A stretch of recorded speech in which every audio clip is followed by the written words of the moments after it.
Bonjour et bienvenue dans cette toute nouvelle vidéo pour les terminales spécialité mathématiques, mais également ceux qui font maths complémentaires. Pour le coup là, c'est une vidéo vraiment orientée vers l'aspect. En général, maths complémentaires, c'est rare que vous ayez ce genre de cas à traiter, mais je voulais quand même le faire parce que c'est quand même pertinent que vous ayez ça dans votre bagage. Et puis, bien évidemment, pour ceux qui font spé maths, au moins, ça vous permettra d'avoir un outil en plus. Ok, qu'on va aborder là dans cette vidéo et qu'on réinvestira un peu plus tard en mathématiques expertes. Ok. Alors, donc ici, petite vidéo, on va apprendre à calculer la limite d'une fonction et donc à lever une forme indéterminée. Ok, donc là, on a une fonction un petit peu complexe, de degré 3. Voilà, en général, on va pas travailler au-dessus du degré 3. En tout cas, vu la technique qui va être employée, donc c'est la factorisation, c'est rare qu'on aille au-dessus. On pourrait, mais c'est assez rare. La plupart du temps, on va passer par des techniques classiques. Ok, bravo, de factorisation, et donc on ira à un degré 3 maximum. Ok, en tout cas, au lycée, c'est ce qu'on doit faire. Alors donc le but c'est de déterminer la limite lorsque x tend vers 4 de la fonction f. Donc je vous laisse mettre la vidéo en pause, essayer de comprendre le problème et ensuite on va tout simplement corriger. C'est donc correction. Alors comme on a fait dans la dernière vidéo, le but c'est d'abord de déterminer la limite du numérateur, ensuite la limite du dénominateur et après vous allez voir, on va employer un certain nombre de techniques ici qui sont un petit peu nouvelles pour vous. Ok, donc let's go. Alors let's go. Donc on va d'abord déterminer la limite lorsque x tend vers 4 du numérateur, c'est-à-dire donc de 2x cube moins 5x carré moins 13x plus 4, c'est-à-dire donc, là je remplace x par 4, ça fait donc 2 fois 4 au cube, moins 5 fois, donc ici 4 au carré, moins 13 fois, donc 4 plus 4. Ce qui fait, allez, un petit peu calcul mental, 4 au cube 64 fois 228, 5 fois 4 au carré, donc 4 au carré, 16 fois 4, donc fois 5, pardon, 80. 13 fois 4, ça fait 52, plus 4. On y est presque. 128 et 4, 132. Moins 80, moins 52, donc ça fait moins 132. Donc 0. La limite du numérateur lorsque x tend vers 4 vaut 0. Ensuite, deuxièmement, on va faire la limite du dénominateur lorsque x tend vers 4. C'est-à-dire donc la limite de x au carré moins 8x plus 16. Donc ça fait 4 au carré moins 8 fois 4 plus 16. 4 au carré 16, 8 fois 4 32, et donc combien de moins? Ça fait moins 32 plus 16. 16 et 16, 32, moins 32, 0. Ok. Là pareil, il faut être un petit peu, je dis pas qu'il faut être bon en calcul mental, moi je suis pourri en calcul mental, mais les calculs comme ça de base, essayez de les faire de tête, on va gagner du temps. Ok. Bon, tout ça pour dire, parce que oui, on a fait du calcul mental, on s'est marré, mais ça veut dire quoi?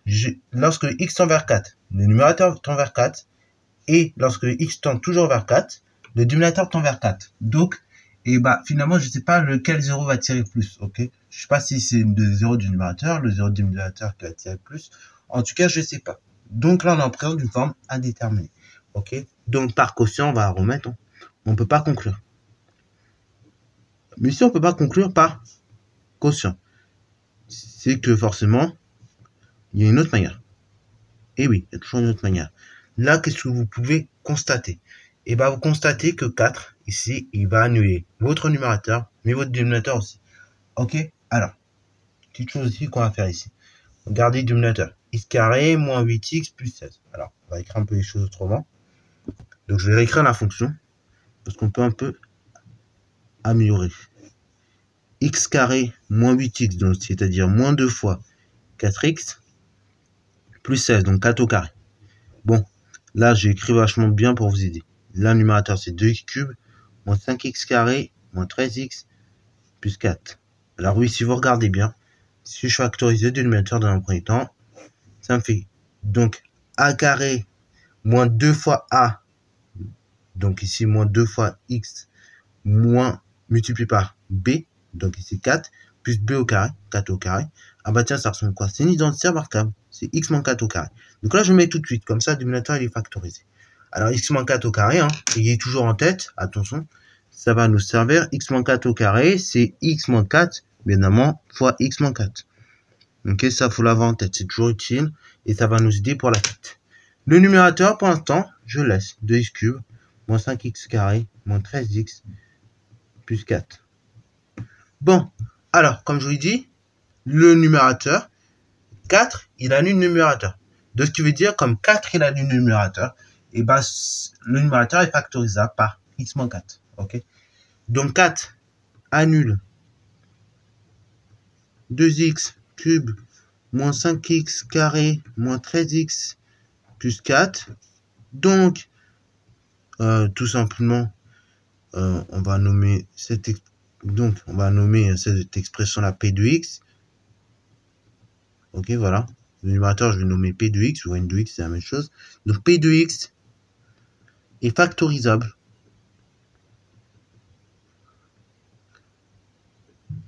par x moins 4. Et ainsi, on peut écrire la chose suivante. P de x, c'est donc x moins 4 facteur de q de x. Ok, pour un autre polynôme. Et donc, le but de l'exercice est de rechercher q de x. Alors là, il y a deux méthodes. Ok, il y a deux méthodes que je vais vous présenter. Première méthode, c'est la méthode entre guillemets la plus simple pour les simplistes, c'est la division euclidienne. Oui, on va refaire des divisions, vous allez enfin comprendre pourquoi en primaire on casse la tête à faire des divisions. Et deuxième méthode un petit peu plus longue et ardue pour ceux qui n'aiment pas faire des divisions, c'est la méthode par identification. Donc on va faire les deux, je vais vous montrer les deux dans cette vidéo. Donc voilà. Donc là le but c'est de chercher q de x, ok. Donc autrement dit, tout simplement le quotient en fait, qui multiplié par x moins 4 va donner p de x, ok, donc le numérateur. De quoi poser la division suivante. Bon, c'est parti mon kiki. Donc retour à l'école primaire un petit peu, on va faire des divisions euclidiennes. Alors bon, en primaire, division euclidienne, ça vous rappelle peut-être des souvenirs, hein, ça fait un petit moment, je le sais. Donc ça rappelle des souvenirs, et donc comment je faisais pour poser une division euclidienne? Par exemple, 13 divisé par 7. Allez, je vais mettre ça à côté. Donc si je devais poser 13 divisé par 7, comment je faisais en primaire? Oui, parce que je vous pose la question en termes là, parce que des fois vous pouvez oublier, c'est normal, parce que c'est vrai que les divisions, on les travaille bien, CM de 6e, et après on les travaille plus du tout. Vous faites la calculatrice et du coup vous oubliez un peu les règles. Donc bah regardez, je regarde un 13, combien j'ai de fois 7? Bah là j'ai 1 fois 7, et ainsi donc je vais 13 fois 1 fois 7, donc moins 1 fois 7 qui fait 7, 13 moins 7, ça fait donc tout simplement 6. Il me reste 6. J'ai donc 7 fois 1 plus 6 qui vaut 13. Et 6 inférieur à 7. Ok. Le reste inférieur au diviseur, c'est première chose. Et deuxième chose, le produit du diviseur par le quotient plus le reste, ça me donne bien le dividende. Ok. Bon, c'est comme ça qu'on fait en primaire. Bon, nous au lycée, on a un petit peu évolué. On a appris les polynômes, notamment, on a bien travaillé avec les polynômes, et donc on peut également poser des divisions de polynômes. Ok. Donc je vous montre ça parce que ça peut vous servir même en maths experte, on refera ça aussi. On a tout un chapitre sur les complexes, on va s'amuser à factoriser. Donc là, le but, regardez, le but cette fois, c'est d'éliminer à chaque fois le plus gros élément. Ok. Donc le terme le plus prépondérant. Donc là, le but est d'éliminer le 2x cube. Donc je vais regarder dans x moins 4, combien je peux, enfin dans 2x cube plutôt, combien je peux mettre du x moins 4. Sachant que le but c'est d'éliminer lui. Et bah 2x au cube c'est combien de x? C'est tout simplement 2x au carré. Ok, je fais 2x au carré fois x, ça me fait 2x cube. Ok. Donc ainsi j'ai 2x cube. Mais attention, je n'oublie pas, mon 2x au carré, je mets sur le x, mais je le mets également sur mon moins 4. Ok. Donc 2x au carré fois moins 4, ça fait moins 8x carré. Voilà. Donc là, j'oublie pas ici, il y a une soustraction. Et donc là, 2x cube moins 2x cube, 0. Et après, donc 5x au carré moins 8x, donc c'est-à-dire plus 8x au carré. Ça fait donc 3x au carré. Bon, j'arrive là. En primaire, qu'est-ce que vous faisiez? Et ben, vous descendiez le nombre qu'il y avait après. C'est-à-dire donc le moins 13x. Donc là, je recopie moins 13x. Et après, pareil, le but, c'est d'éliminer le 3x au carré. Donc là, même raisonnement. Dans 3x au carré, combien je peux mettre 2 fois x? 3x au carré, et ben, il se trouve ici que je peux mettre tout simplement 3x. Ok? Donc, plus 3x. Mais pareil, c'est toujours le même truc. Donc là, quand je mets 3x, je multiplie par x, ça fait 3x au carré. Mais il ne faut pas que j'oublie mon moins 4. Donc du coup, ça fera 3x fois moins 4, ce qui fait donc 12x. Donc j'ai 3x au carré, moins, donc tout simplement, on a dit 3x multiplié par moins 4, ce qui veut dire donc moins 12x. Ok. Et j'oublie pas à chaque fois c'est une soustraction. Donc, je mets un moins devant si je veux, comme je le faisais en primaire. 3x au carré moins 3x au carré, 0. Ok, alors là, c'est x au cube. Là, c'est 0x au carré. Et après, 13x moins 12x. Donc, 13x plus 12x, ça fait donc moins 1x. Alors oui, je sais. Pour tous ceux qui sont, on va dire, très pragmatiques habituellement, vous allez me dire, oui, mais on met pas le moins 1. Oui, on peut ne pas le mettre. Mais je le mets parce que ça va vous faciliter, en fait, la tâche, tout simplement, de bien capter la chose. Si je le mets pas, il y en a certains qui vont me dire, mais du coup, comment je fais? Tandis que là, quand vous voyez votre moins 1, vous allez pouvoir mieux arriver.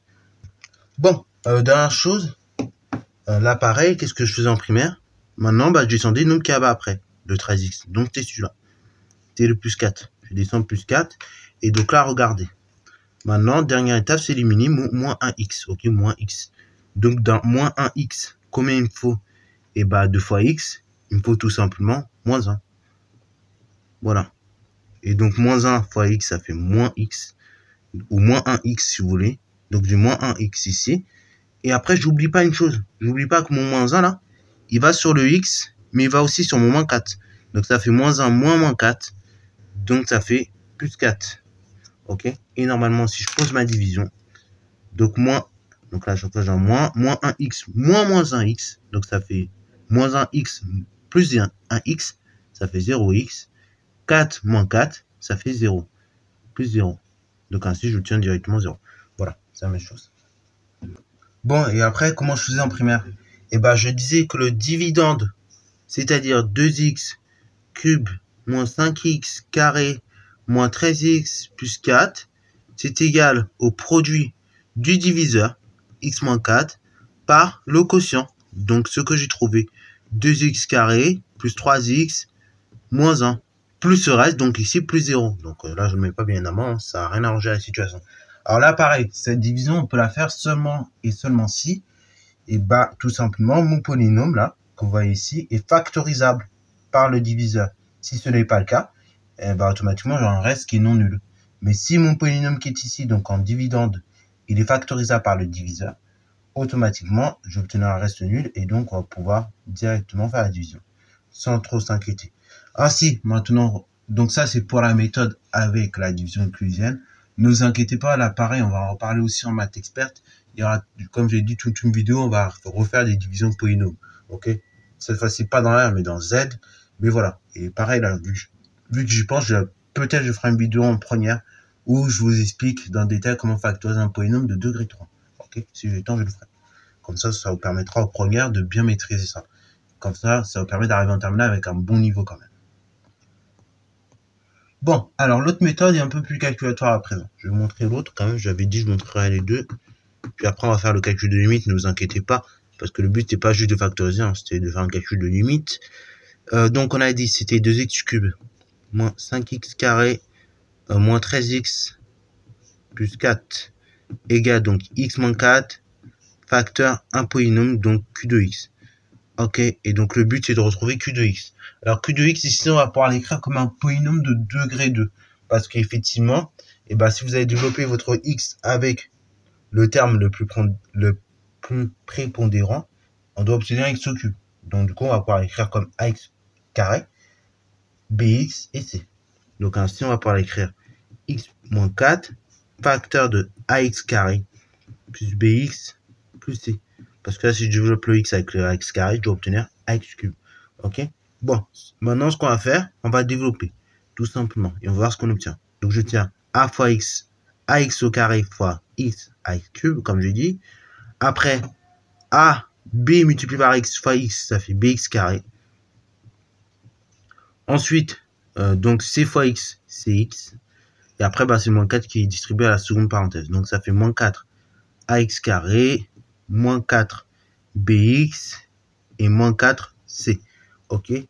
Alors maintenant, la deuxième étape est un peu technique. C'est là où c'est technique parce que il faut bien voir les choses. En fait, tous les termes où vous voyez du a au carré, du x au carré, du x au cube, vous allez les mettre ensemble. Tous les termes où vous voyez du x au carré, vous allez les mettre ensemble. Et tous les termes où vous voyez du x ensemble, et tous les termes où vous voyez une constante, ok, c'est étant une constante, hein, si vous avez essayé tout ça, c'est une constante, et vous allez les mettre ensemble. Donc là, ax au cube, là j'ai un seul terme en x au cube, donc je laisse comme ça.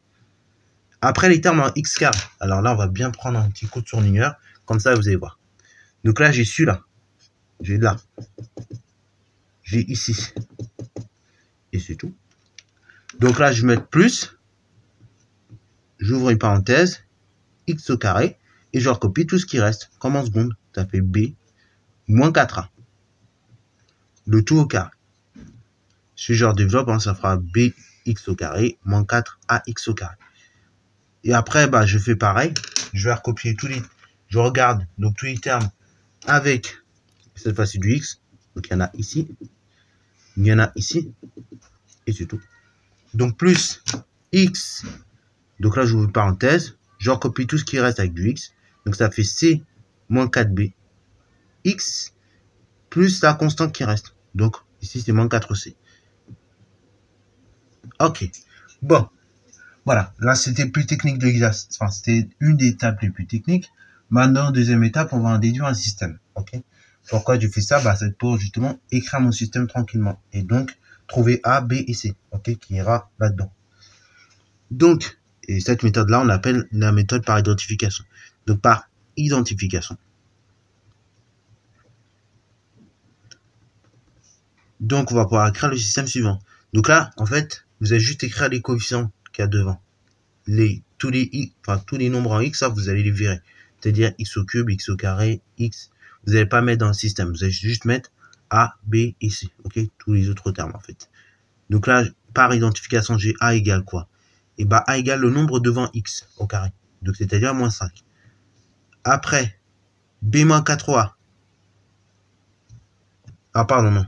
Donc là, comme c'est ax au cube, c'est le nombre qui est devant x au cube. Donc c'est 3, c'est 2. Donc plus 2. Après, là, pareil, b moins 4a. Je vais le recopier. Hein. Et ben, vous prenez un nombre qui est devant x au carré. Donc c'est moins 5. Bon, après, c'est pareil. Donc là, par la suite, je pense que vous avez capté le système. Donc là, vous avez x ici. Ok, il est là. Donc, le c moins 4b. Ça correspond au nombre qui est devant x, ok? Ce sera égal au nombre qui est devant x, c'est-à-dire moins 13. Alors pareil, oui, petite chose aussi que je précise toujours, hein. J'avais déjà dit, je le dis depuis la 4e au moins, mais je préfère vous le redire. À chaque fois quand vous prenez un nombre, vous prenez le signe qui est devant. Comme ça, au moins, vous êtes sûr de ce que vous faites. Ok? Et après, donc, moins 4 aussi, hein. Vous prenez le nombre qui est juste, enfin, la constante tout seul. Donc ici, c'est 4. Ok? Alors voilà, de façon directe, je peux déjà la valeur de A. Ok? Et de façon un petit peu indirecte, je peux trouver la valeur de C. Donc, bah, on va faire ça. Et après, je vais pouvoir trouver la valeur de B. Sachant que les 4 équations devront être satisfaites. On va voir ça. Alors donc, A égale, on a dit 2. Donc là, ici, là où je vois du A, je peux déjà remplacer par 2. Donc ça fait B, pour la deuxième, ça fera B moins 4 fois 2 égale moins 5. Là, C, donc ça sera C moins 4B égale moins 13. Et moins 4C égale 4. Donc c'est-à-dire C est égal 4 divisé par moins 4, moins 1. Ok, j'ai trouvé la valeur de C. Donc maintenant, eh ben, on va trouver la valeur de B. Tout en faisant en sorte que les 4 équations soient satisfaites. Donc A égale 2. B, c'est donc égal à la chose suivante. Ce sera donc égal à plus 4 fois 2 plus moins 5. Donc ce sera égal à 8 moins 5. Et ce qui veut dire ça fait 3 directement. C, ce sera donc égal à 4 moins... Donc C, bah regardez, on fait C moins 4 fois B. Ok, donc C moins 4 fois 3 égale moins 13. Sachant que C ici vaut moins 1. Alors bon, voilà, on peut regarder rapidement. Hein. La troisième équation, ne vous inquiétez pas, elle sera satisfaite. A il vaut 2. Donc ici, j'ai B, il vaut 3. C, bah du coup, si je remplace, ça fait moins 1, moins 12, ça fait bien moins 13. Et C, il vaut moins 1. Ok. Donc, en fin de compte, par identification, là, avec mon identification, je trouve A. A, il vaut 2. B, il vaut 3. Et C, il vaut moins 1. Et donc, ça reviendra exactement au polynôme que j'ai écrit tout à l'heure. Donc là, 2x au carré. Le nombre qui est devant x au carré, donc le A, il vaut 2. B égale 3, donc le nombre qui est devant x, il vaut 3. Et moins 1, donc le C, il vaut moins 1. Ok? Donc ça revient exactement au même polynôme en fin de compte. Bon, tout ça pour dire. Donc là, je vais montrer les deux solutions possibles pour factoriser un polynôme. Après, vous choisissez votre préférée. Je pense que la meilleure, c'est la division. Mais après, pareil, il y en a certains qui vont préférer peut-être vouloir factoriser le polynôme par identification. Donc là, pareil, j'espère que j'aurai le temps. Mais si j'ai le temps vraiment, parce que ça me tient à cœur, c'est vrai, ça faisait un an que je voulais vous le faire. Mais bon, comme je ne voyais pas d'exemple et très peu d'applications surtout, et bah, je ne faisais pas. Mais je ferai des vidéos du coup niveau première. Comme ça permettra en première de cette année de se muscler là-dessus et au terminal. Donc, concernant la factorisation polynôme. Promis, non, ça doit arriver, mais il faut que je trouve le temps. Bon, tout ça pour dire. Pour tout réel x de l'ensemble des définitions de la fonction f, je peux écrire que f de x égale la chose suivante. Donc, c'est x-4 au numérateur, facteur du polynôme qu'on vient de trouver. Donc, c'est 2x carré plus 3x moins 1 divisé par x-4 au carré, qu'on peut écrire x-4 facteur x-4. On va simplifier par x-4. Ok, regardez, je vais mettre mon petit coup de feutre orange. Voilà, et donc je vais obtenir quoi? Au numérateur, j'aurais du 2x carré plus 3x moins 1 sur x-4. Bon, là maintenant, il s'agira de déterminer la limite lorsque x se rapproche de 4 de ce quotient-là à présent. Ok, bravo. Donc, limite lorsque x tend vers 4 de 2x carré plus 3x moins 1, c'est égal à la chose suivante. Donc, ça fait 2 fois 4 au carré plus 3 fois 4 moins 1. Ça fait donc 4 au carré, 16 fois 2, 32, plus 3 fois 4, donc 12, moins 1. Ce qui fait donc 32 et 12, 44, moins 1, 43. Ok. Limite, lorsque x tend vers 4 du dénominateur, c'est-à-dire x moins 4, c'est égal à 0. Ok, alors là, il y a deux manières. Là, on va distinguer deux cas. C'est-à-dire, ok, le dénominateur va tendre vers 0. Mais est-ce que ça va tendre vers 0 plus ou 0 moins? Ça, c'est la question qu'on peut se poser. Et oui, parce que selon si ça tend vers 0 plus ou 0 moins, on n'a pas la même limite du coup. Et d'ailleurs, on peut se rapprocher de 4 par la gauche ou par la droite. C'est la question qu'on va se poser. Donc là, ici, je vais mettre une petite précision. Donc limite lorsque x tend vers 4 de x moins 4 est égal à 0. Et donc, on va préciser lorsque x est négatif. Enfin, lorsque x est inférieur à 4. Ben, lorsque x est inférieur à 4, on va se rapprocher de 0. Donc, avec des valeurs de plus en plus petites. Ok, c'est-à-dire, on aura moins 1, moins 0,5, moins 0,025, ainsi de suite. Ok, donc ce sera 0 moins. Et limite, lorsque x tend vers 4 pour des valeurs de x supérieures à 4, de x moins 4, ça sera 0 plus. Parce que du coup, je vais prendre une valeur qui sera un peu plus grande que 4. Je vais y retirer 4. Donc, bah, au fur et à mesure, on va se rapprocher de 0, mais avec des valeurs qui étaient positives initialement. 12 0 plus. Bah, du coup, si je prends 43 que je divise par 0 moins, la limite de la fonction, je trouve que c'est moins l'infini. Et un réel positif, je précise, divisé par 0 plus, la limite, ce sera tout simplement plus infini. Donc on peut conclure, d'où limite lorsque x tend vers 4 pour des valeurs inférieures à 4 de la fonction f est également infini. J'ai bien un réel positif divisé par tout simplement 0 moins. Et limite lorsque x tend vers 4 pour des réels supérieurs à 4 de la fonction f est égal à plus infini. Et voilà. Et donc, on a conclu sur cet exercice. Voilà, donc ça a été un peu long, je sais, mais il fallait que je vous explique un certain nombre de techniques que je voulais vous montrer absolument et qui, pour le coup, c'est vraiment une application, qui ont une vraie application. Donc là, pareil, comme je vous l'ai dit, il y aura des vidéos, j'espère que je pourrai vous les sortir plus vite, concernant les factorisations de polynômes, et donc je expliquerai un peu mieux en détail chaque étape. Ok. Sur ce, c'est la fin de cette vidéo. J'espère qu'elle t'a plu. Si c'est le cas, n'hésitez pas à la liker, commenter et s'asseoir en mathématiques et en sciences.